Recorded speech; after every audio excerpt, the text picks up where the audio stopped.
Coming up on No Pulp, the national championship is here, and we tell you how the Fighting Irish and the Buckeyes got to Atlanta and who will come out on top for the 2025 national championship. 2024 Juicer champion should have been me. Sean Dempsey had some awful rules, but it's Connor McGahan's show, and it's my turn to win against Hudson Ridley. He's chopped liver, whatever that expression is. Redemption run starts now for Ian Nicholas, and we'll review how the first ever 12-team playoff went down, maybe some changes we'll suggest, and a whole lot more. First No Pulp of 2025 starts now.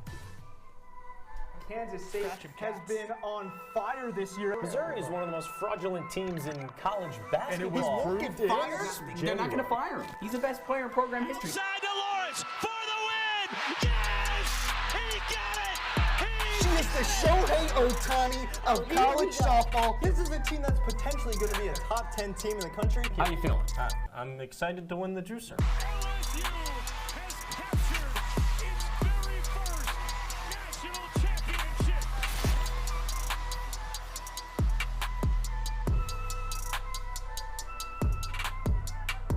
Glad to have you with us. No Pulp here from the CitrusTV studios. Andrew Selover, Ian Nicholas, and a whole lot to break down as we get ready for the national championship down in Atlanta. Fighting Irish and the Buckeyes, Ohio State and Notre Dame. You excited? Really excited. I know, the bettors think this game is over before it even started, but there's a reason why both of these teams got here, and I think it's going to be a great day. Not exactly chalk. You don't get exactly 1 versus 2 seeds. Nowhere close. But you get Notre Dame and Ohio State, and you get 2 of the best teams, I think, in everybody's eyes in all of college football. Let's start on the Buckeyes side and relive how they got here. First, their playoff run, and boy, they were unbelievable in those first 2 games. They go on at home, but in front of a big Tennessee crowd, and blow the brakes out of an SEC team in Tennessee. And then the best performance, I think, all year from Ohio State against Oregon in the Rose Bowl. Yeah, we'll start with the Tennessee game because I love how you mentioned how it was a strong Vols crowd. I remember Kirk Herbstreit saying during College Game Day it was the largest road crowd he had ever seen for a game when he was covering it for ESPN. It didn't matter. Everybody had so many questions, not only about Ryan Day's job security, but about how this team would bounce back after such an awful loss to a not good Michigan team and against a very strong Tennessee team, knocked them out of the park against an Oregon team that from the start, especially from your perspective, Andrew, everybody thought was going straight to the Natty, knocked them out of the park. And then Texas gave him a good battle for 3.5 quarters, but this team buckled down at the end. In that moment, Jack Sawyer, Quinn Ewers, banged up, just didn't come through in the end. Really the best roster in the country, finally performing as they should have from the start of the season. Only tested once really in these playoffs by Texas, who took them to the wire, had a chance to tie it late, and the defense stood tall for Ohio State. When we talk about everybody before the season talking about how this is a $20 million roster and whatever, that performance against Oregon was what everybody was waiting all year to get, because regular season, you didn't quite get that. Lost on that last-second slide from Will Howard, wasn't in time to kick a field goal, and the Michigan loss, the real stunner.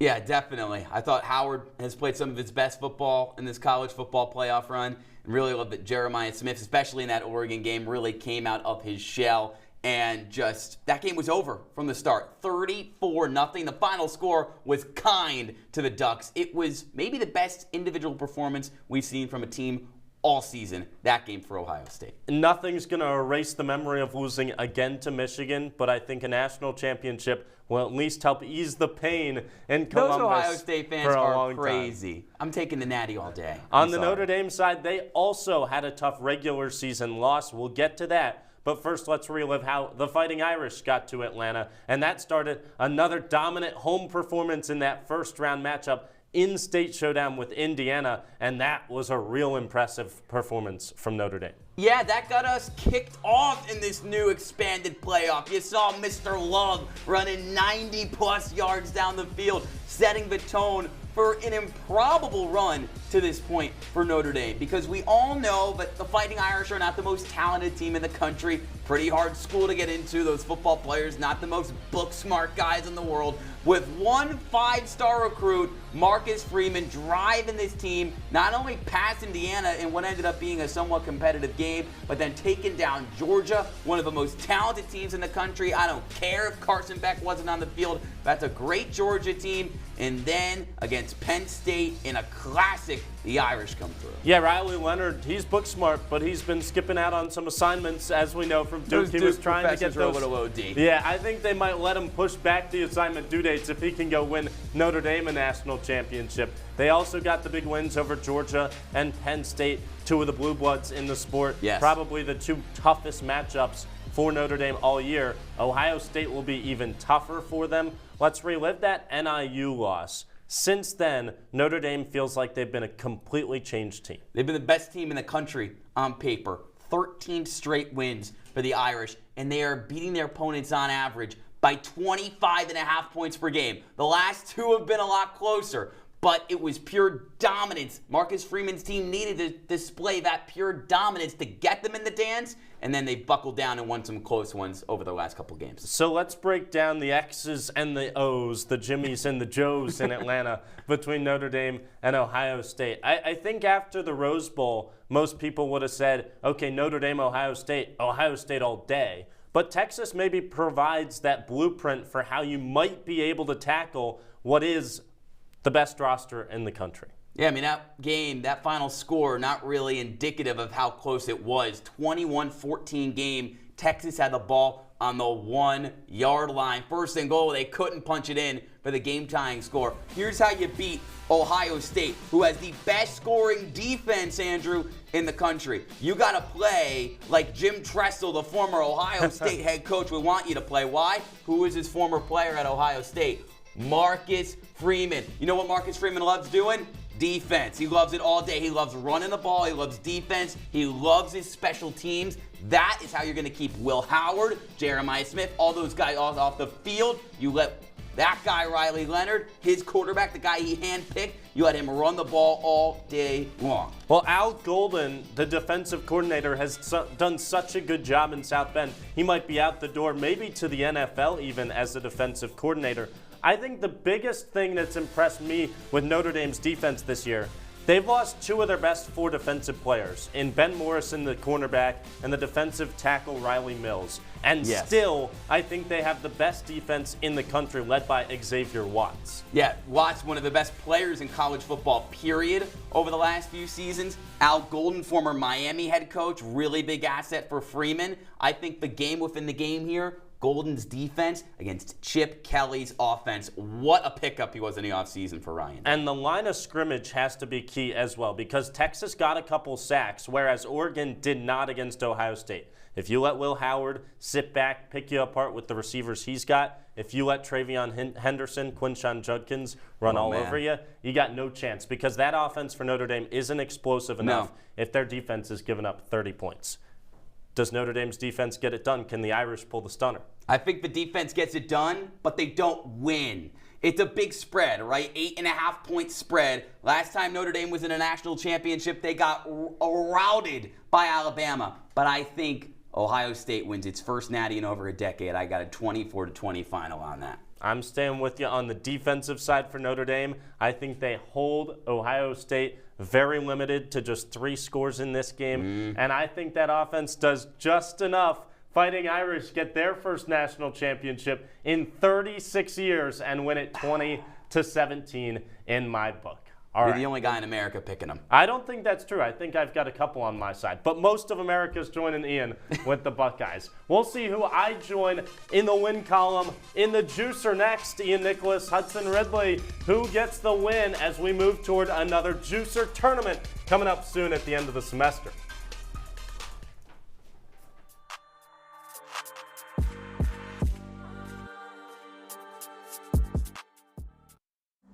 La vida no siempre te da tiempo para cambiar el resultado. La prediabetes sí. 1 de cada 3 adultos tiene prediabetes, pero con un diagnóstico temprano puedes revertir la prediabetes y cambiar tu resultado. Toma la evaluación de riesgo de 1 minuto hoy. Visita podriatenerprediabetes.org. Si estás entonado y haciendo esto, we've gone.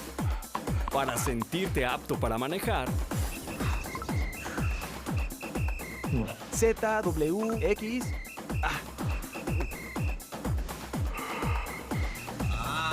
no estás apto para manejar. IGKLVW. Un normal. Your daughter just had her first breakup. Do you A, put yourself in her shoes? B, console her? Don't worry, sweetie. This is gonna happen a lot. Or C, find her a new boyfriend? Nice, single boys. That was weird. As a parent, there are no perfect answers. But you don't have to be perfect to be a perfect parent. Thousands of teens in foster care will love you just the same.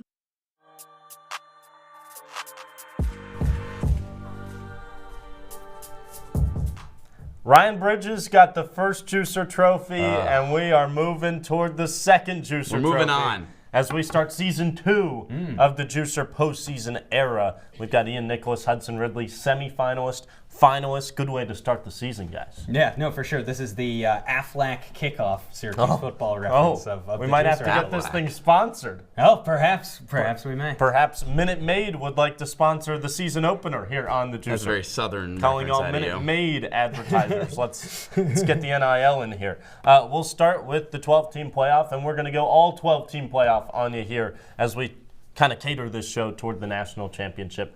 There's been a lot of good games this year, I think. I think in the past, the wrap on the playoff has been a lot of blowouts. We had a lot of good games. What's the best game in the playoff so far yet? I mean, there's no question. It's the game that we saw in the semifinal round, not semifinal round, the round before the semifinal round. I'm not good at math, Andrew. Okay. But I can do this. 39-31, ASU over Texas in double overtime. And the Sun Devils, nobody thought they were going to win this game. Nobody thought they were going to compete. But they came back from the dead in the second half. Cam Scattaboo cleaned the vomit off of his jersey, gave you 280 and 3 touchdowns. Sam Levitt rallying. Texas's kicker forgot how to kick. We got to double overtime. Such a crazy end of that game, Andrew, with the no targeting call. I know you're a football purist. You love that no call. And then we got a crazy double overtime where Quinn Ewers had maybe the best moment of his Texas career. It was everything. I didn't say I loved the no call. Yes, you did. Yeah, you enjoy head injuries, which is what Ian's pointing out there. I have the texter seats. Oh, my goodness. Alrighty. The Juicer Extra. Notre Dame, Penn State had bigger stakes in that game. To go to the college football finals, and it ends on a walk-off field goal. Notre Dame had struggled to kick field goals all year, and when it came down to that, it was just so impressive that they got it done. But it was the back and forth, the 4 lead changes throughout the game. Juraller with that late game pick that gave Notre Dame the momentum. Back and forth, they went home run after home run. This, despite not being the highest scoring game, a 27-24 final, had the makings of a fantastic game at the beginning, and it delivered in all its glory. So I'm with you. It might have had the better, more clean played game. It might have had bigger stakes. But boy, that was a thriller and a roller coaster. That's it college had athletics. all the emotions. It really embodied college football. And so I have to side with Ian. It also had one of the best performances we've seen in a long time from Cam Scattaboo. So we go with Ian Nicholas. He gets 1 point in that first question. Second question, we're 2 points. What player let their team down the most, Hudson, in the playoff? Tennessee's quarterback, Nico Iamaleava, disappeared in that game. Just over 100 yards, under 50% completion percentage at 45% in the biggest game he's played in his entire life. Would you like to guess how much his NIL contract is? Millions. Eight of them. Millions. $8 million to do absolutely nothing against Ohio State. 104 yards. And for all those fans, as you guys mentioned earlier, who drove up, he gave them an absolute dud. Nothing to be proud of out of that game. Yeah. Well, the thing is not only Nico didn't show up in the horseshoe. Nobody from Tennessee showed up. The question was, who was the biggest disappointment? You just mentioned a great game. Penn State and, that team that's playing the national championship right now, Notre Dame. And Penn State would be in that national championship if Drew Aller didn't throw that pick late in the game. You'll always remember the great Greg I almost said Greg McElroy. Greg, the former quarterback, whatever his name is. The hit that he had, I'm sorry, Andrew's probably going to make me lose the question because I don't know Sean McDonough's analyst. But the point being, right before that game-sealing interception, he says, Drew Aller, the great decision maker. Oh no, he throws the ball over the middle late. Andrew, that is the cardinal sin of quarterbacking. Do not throw the ball over the middle late. And now he has to go back to college for another year. He can't go to the NFL. Greg McElroy, Nico Iamaleava. We'll call it even on those two mistakes. And we'll go with Ian Nicholas on the points there. I'll tell you why. I could have told you Nico wasn't going to play that well. Freshman in the cold in Columbus, two biggest stakes. Everybody's talking like Drew Aller's a first-round pick out here, and he showed nothing to impress the Scouts. 3 picks. In multiple games in the playoffs. He did nothing to help his team. And so I go with Ian. He's up 3-0, but you got a chance. 3 points here in the last question. Unless we get a tie, what coach let his team down the most? Worst coaching performance?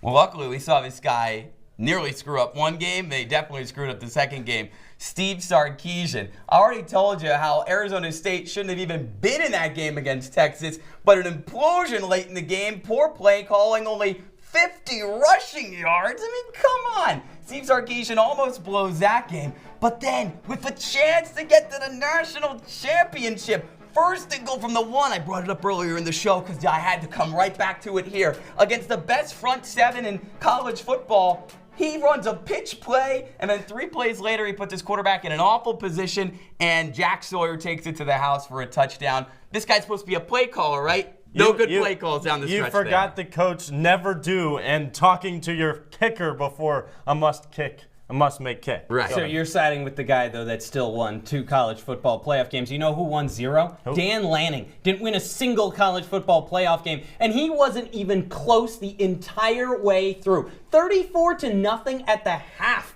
34-0. In the first 6 plays from Ohio State, they had 120 yards, 2 touchdowns, and blew them out of the water. Oregon hadn't lost all season long. They had already beaten Ohio State. They knew the formula. They had a fully healthy team. They had a week of rest. They had Dan Lanning, who everywhere he goes is super, incredibly smug, and he falls off the team. Enough. No, he's a great coach. That's my guy, Dan Lanning. That's enough from you, but as much as it pains me to do this, easy pick here. It's got to be Dan Lanning because that was a terrible performance by the #1 team in the country. We got to go quick here. Bonus question, 1 point. Winner take all. Winner takes the top of the juicer standings, at least for now. We'll go to you, Hudson. What was the best moment so far of the playoff? 4th and goal, game on the line, Texas versus Ohio State, and Jack Sawyer knocks it out of the hand of his former college roommate. Quinn Ewers takes it the other way, 80-plus yards, touchdown, ices the game. Ian? Mitch Jeter, 41-yard game-winning field goal, awful regular season, fantastic postseason. He's going to have Mr. January NIL merch until he passes away. He'll never buy a drink in South Bend, and he gets Marcus Freeman over the hump that Brian Kelly left town and said, I can't do it here anymore. Mitch Jeter and Marcus Freeman said, we can. Couple of game-winning plays, and the more impressive and the better moment was Jack Sawyer.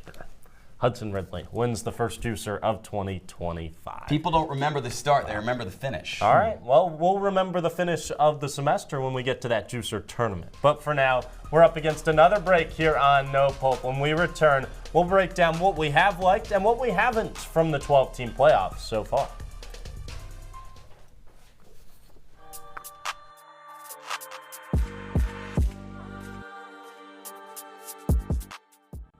Come on, it's not that hard. My big man fingers are having a problem with these little tiny buttons.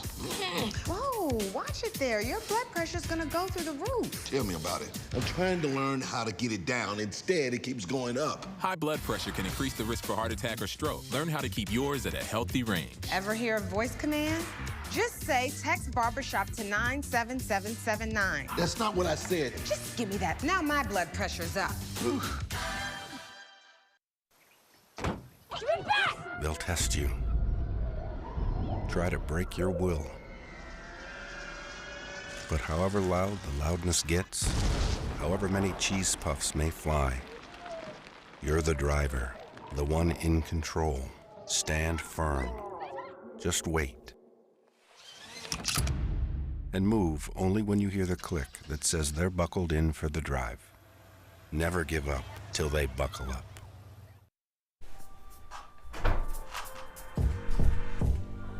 It's the start of a new semester, and we're in the classroom here on No Pulp. Ian Nicholas alongside Andrew Selover. Andrew, I know you used to be an honors college guy, so you always expect A's, but the college football committee usually gets a lot of F's, at least from the public. But how did this college football playoff committee do this year? Specifically, we'll start with how the first round played out, and for the first time in the expanded playoff, we saw home field advantage. What did you think of that? What's your grade? Yeah, perhaps it makes me a harsher grader. I'm going to go A-, maybe my electronic chalk award. No, A-. It's right A-. Yeah. Oh, there we go. A-. Found it. Right there. There it is. What do you think? You were Chris Collins working with the telestrator? A-. I'll tell you what. I loved it. It was great. The only thing that I would critique is we should have more of it, to be completely honest. I agree. Because I thought it was so much fun in that first round, we could use it in the quarterfinals as well. Because the Rose Bowl is great, don't get me wrong. And there's still that awesome feeling when you go to Sunset in Pasadena. But other than the Rose Bowl, those New Year's Six bowl games have really lost a little bit of their magic touch. So I don't feel the need to play in Atlanta for the Peach Bowl or the Fiesta Bowl. Instead, we should play on the college campuses even more. I agree. It should be first 2 rounds for the home field. I still give it an A, though, because at the end of the day, a lot of people thought that these were uncompetitive games, but Indiana-Notre Dame was actually more competitive than people will give you credit for. I understand the Penn State game wasn't much of a competition, but at the same time, seeing 100,000 people there, all in white, that was an unbelievable sight. College football, its greatest asset is the home crowds, and that's why I don't think you can give this anything lower than an A- or an A, so we're in agreement. Real quick, curious on your thoughts. Could you go Rose Bowl for the Natty every year? Ooh. Yeah, I don't see an issue with it. Okay. Yeah, that came to your mind right there? Yeah, I'm just curious because I feel like that's the one New Year's Six we have to keep is the Rose Bowl. Yes. All right, seeding process. What'd you like, what didn't you?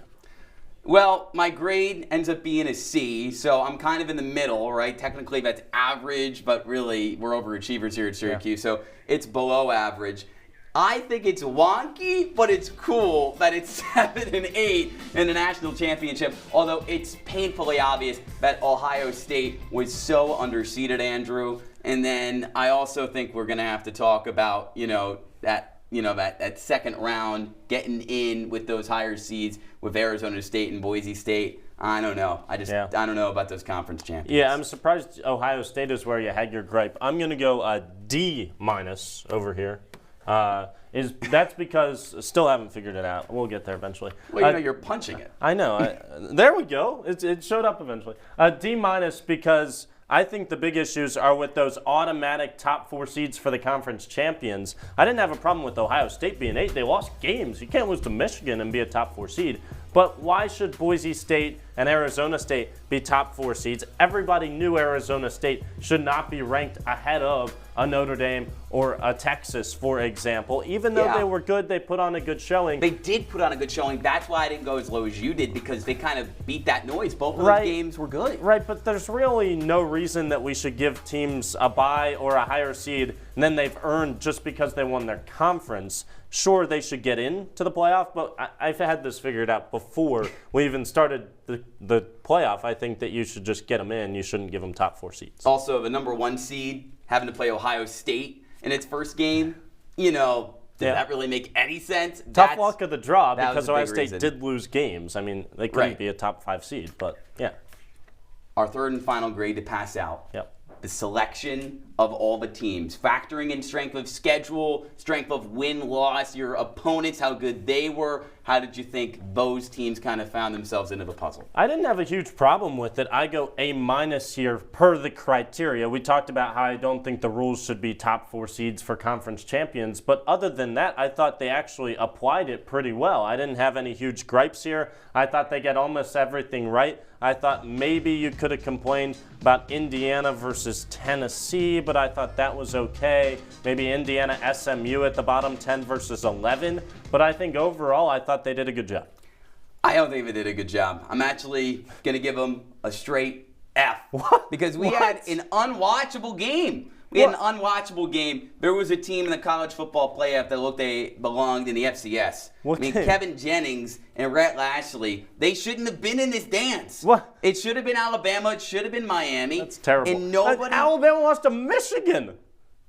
In the Reliant Quest Bowl. That's not what we're factoring in here, though. Well, that's because that was their. You're complaining about SMU should have been. That was their participation trophy. They didn't want to claim it because they wanted to play. Their guys in were the real playing. game. Milroe played. That's terrible. Jalen Milroe was thinking about the NFL at that point. He wasn't thinking about the play calls from Kalen DeBoer. You know, you watched Kevin Jennings throw 74 interceptions. I know, they couldn't handle the whiteout. Lions, and you said we cannot have that team in the playoff. No, Alabama shouldn't have been in. Alabama should have been in. You got to win ball games to get in. That would have That's made terrible. for a great game. I mean, if Nick Saban was a coach, he was your guy. Yeah, we would have definitely been talking about that. Anyways, we got a little bit more to talk about on our first No Pulp. We have our final words and our plays of the college football playoff when we return.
Back here on No Pulp, finishing up here on our national championship preview show. And normally, if you watch a lot, you would know it's time for our plays of the week. Instead, we're going to do a little bit different things this week. We're going to do plays of the playoff. And for mine, I go to one of the teams in the national championship. Let's go check out the Notre Dame Fighting Irish and their star running back, Jeremiah Love. This is my play of the playoff. How many tackles does Jeremiah Love break here? 1, 2, 3, 4, 5. I count 5 broken tackles in the span of 2 yards from Jeremiah Love to punch it in and help Notre Dame beat Penn State. You know what? Saquon Barkley's getting love. All the running backs are getting love. Love just got some love. I got one more for you to love. Cam Scatabo. Some NFL teams got to give this guy a shot. If it's not a running back, maybe it's a quarterback. Because Kenny Dillingham, I was calling him Dillingsham before the season. Well, this was a sham of a play call, but it ended up working. 4th down, and you let Scatabo throw it to a reserve wide receiver, and he scores a touchdown. It sparked the comeback. So close for the Sun Devils. Everything that Cam Scatabo did in that game basically had pixie dust on it. That guy had the performance of the playoff, too. I don't think there's anybody debating that. Final word for me here on No Pulp. I got to talk about Army-Navy. There's been a lot of chatter about how we need to do this and we need to do that, about one of the best traditions in college football. No, Paul Feinbaum, we don't need to move it to the start of the season. No, we don't need to move the playoff onto the same weekend as Army-Navy. That game deserves to stand alone. These are 2 of the best teams in the country right now. They both had double-digit win seasons. They're trending upward. One of them won a conference championship, and both of them are protecting our country, and they deserve their own weekend in college football. Let's keep it the same. America. Enough said. Marcus Freeman, he is America's coach, not only for his looks, but for his guts, his moxie, all of it. Everybody wants a piece of him. The NFL wants a piece of him. The Chicago Bears want a piece of him. And he can do whatever he wants. But you know what he should do? Stay at Notre Dame. Make this program what it should be. It's a blue blood, but they haven't been this good in so long. He's got to stay there, Andro. He has to stay there until at least he wins the whole thing. Maybe a couple. Somehow he's turned Ian Nicholas from his biggest hater into his biggest fan. You're right. And can he bring Notre Dame a national championship? We'll find out Monday night. Thanks for joining us here on No Pulp.